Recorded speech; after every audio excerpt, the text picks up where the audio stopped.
I was rewriting a 48-page contract from scratch at 1:17 in the morning when Regina texted. She needed the document finalized before 8 o'clock for a client breakfast. There was no please, no context, and no explanation. It was just her usual brand of last-minute arrogance. I had spent the last 3 weekends massaging that deal into something airtight, adjusting non-disclosure agreements, refining risk allocation, and setting up post-transition obligations. Regina was too busy rehearsing which hand gestures made her look more visionary on digital calls. She had not read a single clause of the document, but everyone knew she would be center stage at the client pitch. I closed my laptop and stared at the dark stain ring from my coffee mug. Legal caffeine was the only recognition I received here. That was what they should have put on my nameplate, except no one had ever bothered to make me one. 10 years in the company, and I had no nameplate, no promotion, and no photos on the organization website. I was just the steady hum of Clara, the compliance specialist, the contractual editor, the last to leave, and the first to get blamed when things went wrong. I was not always this jaded. There was a time when I thought hard work would earn respect in the corporate world, but then I met Regina, the human equivalent of a scented candle. She was flashy, superficial, and headache-inducing.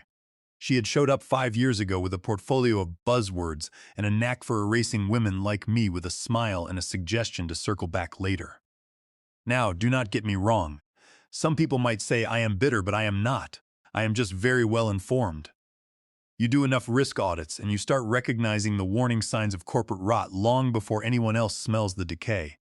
Regina was mold in designer heels, and yet every quarterly town hall she got the applause. The announcements would state that she saved the Seattle deal. In reality, I did. They said she streamlined contract operations.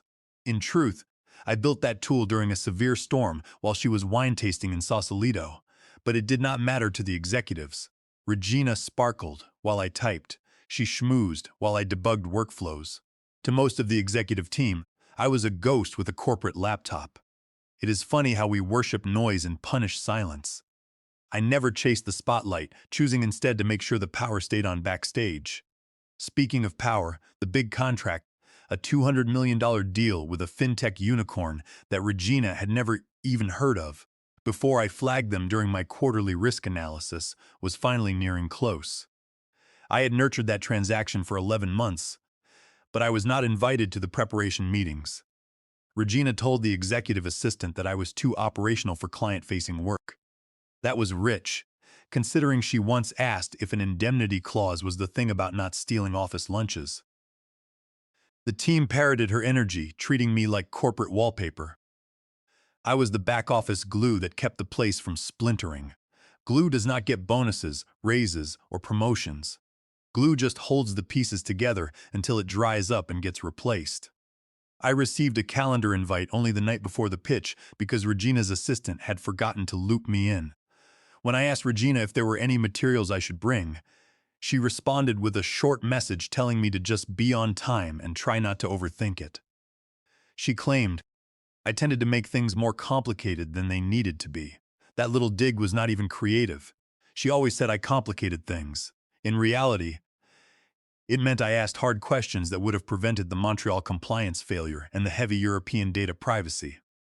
Fine, she tried to pin on a junior associate, but I swallowed the insult like always. I pressed my skirt, packed 2 pens with 2 backups, and left my apartment early to beat the morning traffic.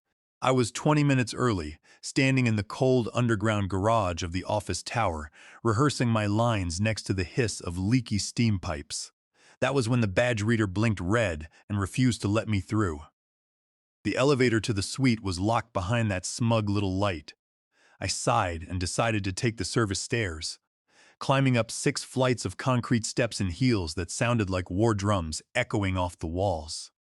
I was sweating by the time I reached the parking level exit. That was when I heard the crash. It was a loud sound of metal against concrete, followed by the splattering of liquid and a low curse. I turned the corner and saw him. A janitor, looking to be in his mid-60s, was kneeling next to an overturned cleaning cart. Disinfectant was pouring across the floor. Mop heads, paper towels, and cleaning containers were scattered everywhere. He looked up, startled to see an employee in a blazer walking toward him. He immediately dropped his gaze, as if expecting me to complain about the mess. Perhaps that was what everyone else did. I did not even think about it. I dropped to one knee, opened my bag, and pulled out the bottle of water I usually save for my meetings. I handed it to him, suggesting he take a minute to rest. He blinked in surprise before taking it, nodding silently as he tried to stand.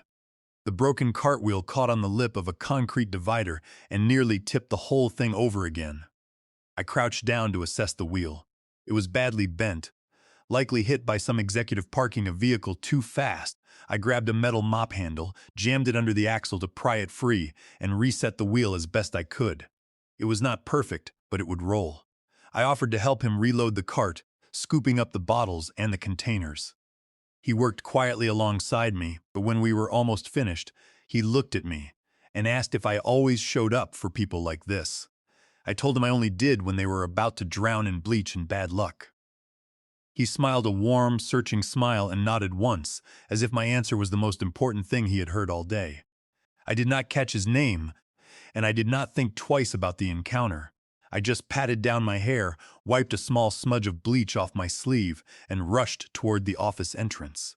Working in compliance had taught me that people only look at you when they need someone to blame. The office design was supposed to encourage collaboration, but it actually fostered a culture of surveillance. The fluorescent lights hummed constantly, a low-frequency noise that joined the quiet tapping of my keyboard. I had spent years watching Regina walk into meetings with copies of reports I had written, presenting my findings with an air of authority she had not earned. She would describe our risk strategies as her own innovations, while the executives nodded in approval. I never spoke up, preferring to focus on the technical details and let the results speak for themselves. But in the corporate world, silence is often interpreted as compliance, and my silence had allowed Regina to build a career on my labor. By the time I reached the top floor, my side ached and my feet felt like they were in torture devices. I rushed down the long glass hallway and entered the main boardroom with only seconds to spare. Regina was already seated, flanked by 3 other vice presidents, like a smug blonde hydra. Her designer pen was poised dramatically over her notebook, ready to pretend she was about to change the face of corporate contracting. A tray of untouched pastries sat in the middle of the table, flanked by crystal water bottles. At the head of the table sat a man I did not recognize. He had a tailored suit that probably cost more than my car, and he did not look up when I walked in. Regina did. She sighed, commenting that she was glad I could join them, noting that they were about to start without me. There were scattered chuckles from the other managers. I nodded silently and took the seat farthest from the center, not to even bother to explain the delay. Being 5 minutes late in Regina's world was treated as a crime, worse than fraud. The stranger at the head of the table finally glanced up and locked eyes with me. His stare was not annoyed, it was direct and evaluative. I offered a tight smile, but he did not return it. He just slowly closed the leather folder in front of him. Regina was still talking, droning on about strategic integration timelines and synergistic milestones. But the room suddenly felt colder. The stranger's hand rested on his folder, like he was deciding when to drop a hammer. That was the first time it occurred to me that I had not just helped a random janitor that morning. I had passed a test that nobody else in the building even knew they were taking. I settled into my chair in the far corner, without a microphone or a proper presentation view, because Regina had not requested one for me. The man in the charcoal suit slowly turned his head and locked his gaze on me again. Regina, completely oblivious, continued her presentation. She claimed the team had prepared a robust implementation plan, and that the transition team would include several specialists. The stranger raised one hand, not high, but in a controlled gesture that cut her off instantly. Regina's sentence died in her throat. "I am only talking to her," the stranger said, pointing directly at me.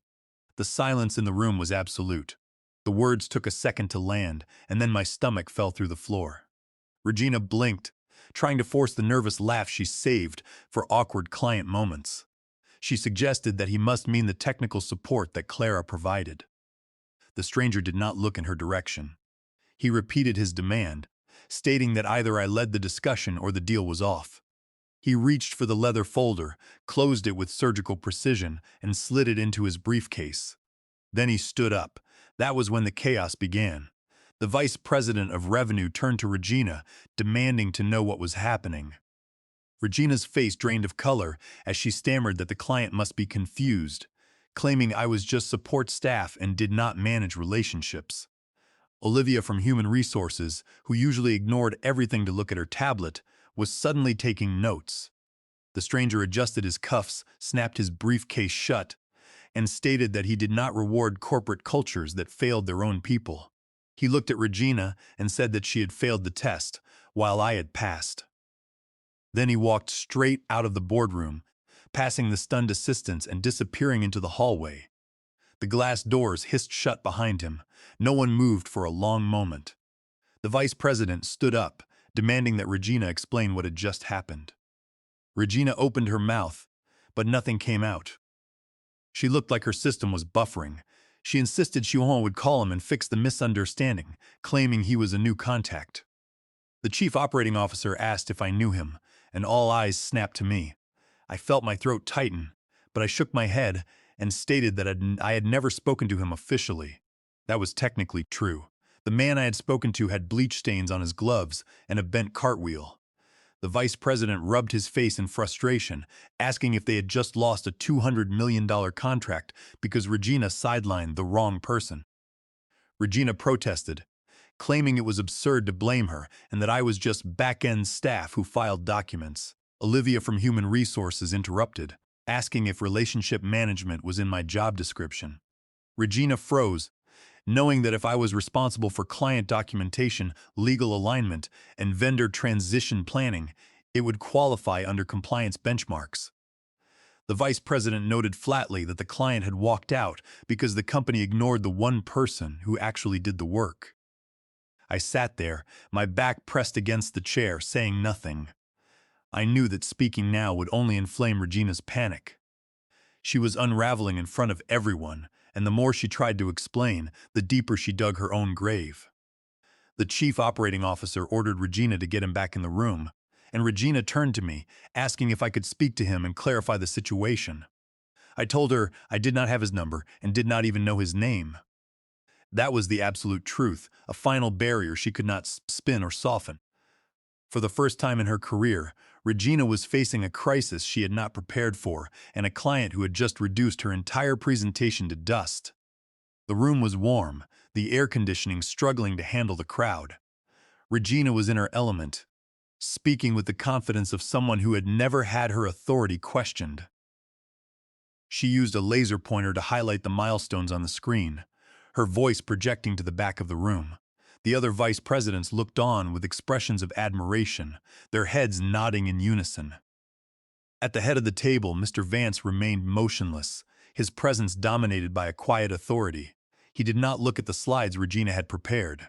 Instead, his eyes remained fixed on me. It was a steady, analytical look that seemed to evaluate my character. The first retaliatory action came an hour later. I was back at my desk, my heart still beating fast, when my computer screen flickered and booted me to the login page. I tried to log in again, but the system stated that my authentication had failed. I reached for my phone just as Regina's assistant sent me a message. She claimed they were reviewing folder access as part of a standard realignment and asked me to work from home for the rest of the day. Standard realignment was Regina's code for throwing someone into a digital closet and pretending they did not exist. I stared at the message. My access to the fintech deal, including every document, timeline, and client memo I had built, was gone. The entire folder had vanished from my shared drive, along with years of email chains that documented the deal's history. Then my phone rang. It was Olivia from Human Resources. She sounded like she was walking through a minefield. She claimed they had received a request to review account involvement logs, telling me there was no cause for alarm but asking me to operate remotely during the sweep. I noted that I had not been informed of any audit, and Olivia hesitated before admitting that Regina had raised concerns about unauthorized communication with the client. She claimed Regina suggested I had met with him off the record and provided materials without approval. I told Olivia that Regina was lying. I did not raise my voice, I just stated it as a fact. After a long pause, Olivia suggested that if I had documentation of my work, I should send it to her directly. That was when it clicked. This was no longer just office politics. Regina was trying to erase my existence to protect herself. I knew the pattern because I had seen it happen to others. First came the sudden removal of access, then the talk of realignment, and finally the narrative shift while the company figures played hot potato with the blame.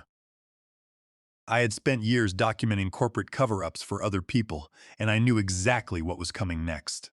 They would start raising concerns about my stability, implying I was burned out, and offering me a package to leave quietly. But I was not going to flinch. I opened a clean document on my personal computer and titled it as my retaliatory action log. I compiled every badge swipe from that morning, every meeting timestamp, and every message where I had requested clarification. I took screenshots of Regina's midnight text and listed the last 12 contract versions I had completed. If Regina wanted a corporate battle, I was going to provide it with complete documentation. Then, an unexpected message arrived. It was Julian from compliance. He was usually buried under contract language, but he messaged me directly. He stated that the client had requested my direct involvement in the transition and had made it clear that the contract was contingent on my participation. That message felt like cold water. The client had bypassed Regina entirely and gone straight to compliance. I messaged Julian back, noting that my folder access had been revoked and my account flagged. Julian responded in less than 30 seconds, stating that the issue was being resolved and that I was being re-added to the deal room with elevated permissions. Within the hour, I had my access back, but the files looked different now. They looked like evidence. I examined the edit history and saw every modification Regina had made that contradicted my work. I saw the summaries where she had watered down financial risks to make her pitch look better, and the comment threads she had resolved without actually addressing the issues. She had been operating on the edge of professional malpractice for months, and I now had the digital receipts to prove it. I realized Regina's actions violated several legal boundaries. By taking my proprietary risk analysis reports, stripping my name and submitting them to the board, under her own signature to claim credit for the transition strategy, she had engaged in direct copyright infringement under 17 U.S.C. Section 106. Furthermore, she had altered the internal compliance archives to make it appear as though I had approved unverified liability terms, a clear act of document falsification that ran afoul of California Penal Code Section 470.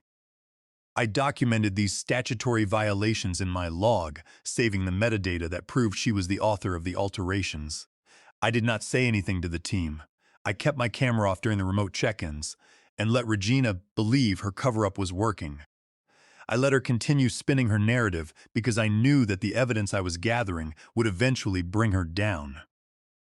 The silence of my apartment was a welcome relief from the tension of the office, but it also made me feel isolated. I sat at my small kitchen table, the laptop screen casting a pale light on my face. The text message from Regina's assistant was a clear warning that the company was moving to protect its leadership at my expense. I knew that the only way to protect myself was to create a record that could not be disputed. I organized my files with the same precision I used for my compliance audits, ensuring that every screenshot was clear and every email timestamped. I knew that in a corporate dispute, the person with the most documentation wins, and I was going to ensure that I had more than enough evidence to support my claims. The next day, rumors began spreading through the company communications channels.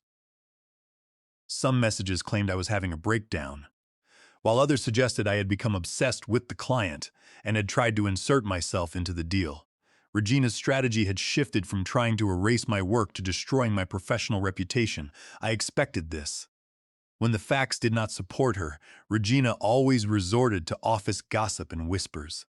I had seen her get a senior analyst blackballed from a promotion because he wore a shirt with a cartoon character on it, claiming he lacked professional polish. Now, it was my turn to face the whispers. Some messages claimed I was unstable and had been pushing boundaries. I read them without responding. I did not need to defend myself because I knew Regina was panicking. The more ridiculous her claims became, the closer she was to exposing her own lies. Still, it was frustrating to watch the corporate playbook being used against me. It was the same tactic used against any employee who asked difficult questions. Around noon, I received a meeting invite from compliance. The subject line stated it was an internal timeline review. I joined the digital call, expecting a confrontation. Instead, I found only Julian from compliance and Fiona, the general counsel. Regina and the human resources representatives were not on the call. Fiona noted that they were conducting a review of the conflicting stories surrounding the client pitch and asked to hear my perspective. I did not offer opinions or discuss the rumors. I simply uploaded my documented timeline, including messages, badge logs, and edit histories. I presented the facts clearly. Julian reviewed the documents, noting that I had logged 300 hours on the transaction, while Regina had logged only 14. Fiona pointed out that Regina had altered a risk clause after my edits and approved it without legal review, which violated company policy.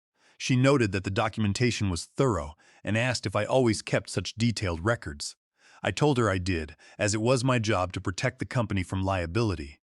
Julian and Fiona exchanged a quiet look, and I knew that the narrative Regina had constructed was beginning to crumble. Later that afternoon, a courier delivered an envelope to my porch. Inside was a small bouquet of irises and white lilies, along with a printed card. The card thanked me for treating people like human beings. There was no signature, but I recognized the distinctive font. It was the same typeface used in the due diligence packets we had received from Mr. Vance's firm. He was a precise man, and he was letting me know that he was watching the situation. I placed the card on my desk next to my records. It was not a matter of sentiment. It was a matter of strategy. I was not unstable. I was prepared, and Regina had gambled her career on the assumption that I would not fight back. The situation escalated when an anonymous sender emailed a large zip file to the entire management distribution list, copy-pasting several HR managers and compliance officers. The email contained Regina's private files. Among them was the draft complaint she had written about me. Before the pitch meeting even occurred, proving that her claims of my sudden instability were premeditated.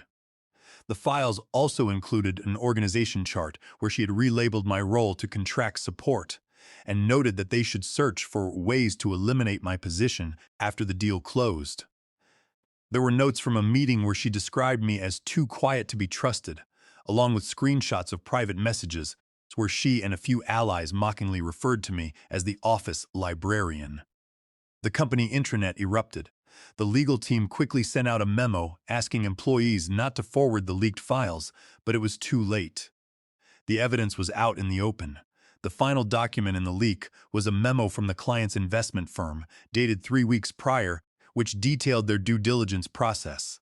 It revealed that the client's lead partner would conduct an incognito site visit, disguised as a janitor, to evaluate how the staff treated non-executive personnel. Regina had failed that test completely, stepping over a broken cart while complaining about her schedule, while I had helped him without knowing who he was. Regina's access was revoked by the end of the day, and the board announced a full investigation into her conduct over the past 2 years. The reaction of my coworkers was predictable, their messages in the team channels reflecting the company's hierarchy.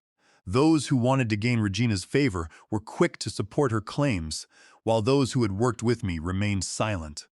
I did not take the comments personally, understanding that they were driven by a desire for self-preservation.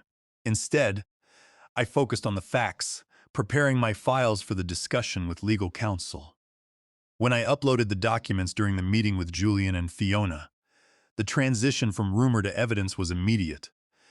Fiona's reaction confirmed that my records had changed the balance of power, revealing that the company could not afford to support Regina's version of events.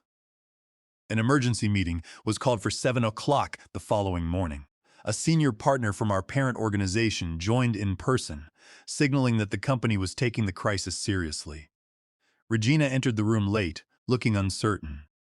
She hovered near her usual seat, but she sat in the corner when she realized the general counsel was occupying it. A folder containing a suspension notice was waiting for her on the desk. She attempted to protest, claiming the situation was a misunderstanding, but the senior partner informed her that she was suspended, pending the outcome of the audit. Regina's hands shook as she took the envelope and walked out of the room. The door closed quietly behind her, leaving a heavy silence in the boardroom. The chief executive officer turned to the screen where I was patched in, stating that they needed someone to manage the transition immediately because the client had threatened to cancel the agreement if the company made another mistake. I agreed to take over the account, but only on the condition that they did not give me an empty title or an acting designation. I stated that I wanted my work to speak for itself. The senior partner agreed, and the transition began immediately. Legal updated my clearance, finance included me in the logistics meetings, and all client communications were routed through my office. The client was ready to sign the contract that afternoon, but he requested that I initial every single page of the document to verify its integrity. I sat in my study, going through the $200 million agreement page by page, typing my initials. When I completed the final page, I felt a sense of relief. The work was finished, and the conflict was over. Regina remained in a conference room downstairs for hours, trying to find someone to help her, but her messages went unanswered and her calendar was cleared. The company-wide meeting was called for 4:30 that afternoon. The main conference room was crowded with employees whispering about the recent events. Regina stood near the back wall, looking isolated without her laptop or notebook. The chief executive officer stood at the front and announced that the contract had officially closed, exceeding our financial projections by 11%. He noted that the success was not just about the numbers, but about recognizing the people who actually did the work. He gestured toward me, stating that while everyone else was looking in the wrong direction, I had quietly built the foundation that saved the transaction. The employees turned to look at me, many of them realizing my role for the first time. I saw managers who had ignored me in the hallways and coworkers who had never bothered to learn my name staring in surprise. Regina stood in the back, unable to spin the situation or claim credit. Mr. Vance, who had arrived for the closing, stood by the reception table, holding a cup of tea. He met my eyes and nodded once, and I returned the gesture. It was a simple acknowledgement between two people who understood the reality of the situation. I did not make a speech, and there was no dramatic celebration. It was simply the moment when the company's leadership realized that silence should not be mistaken for weakness and that the people who do the work cannot be ignored. I packed my files, shut down my laptop, and walked out of the building. For the first time in 10 years, I felt like my work was mine, and that was more than enough. The atmosphere of the all-hands meeting was different, the usual enthusiasm replaced by a quiet curiosity. Employees stood along the walls, their attention focused on the chief executive officer as he announced the closing of the contract. When he mentioned my name, the shift in the room was palpable, a sudden realization that the compliance team had saved the deal. I saw the faces of the managers who had ignored me, their expressions now showing a mix of surprise and concern. They realized that their treatment of the compliance department had been a mistake, and that the quiet specialist they had ignored was now the key point of continuity for the client.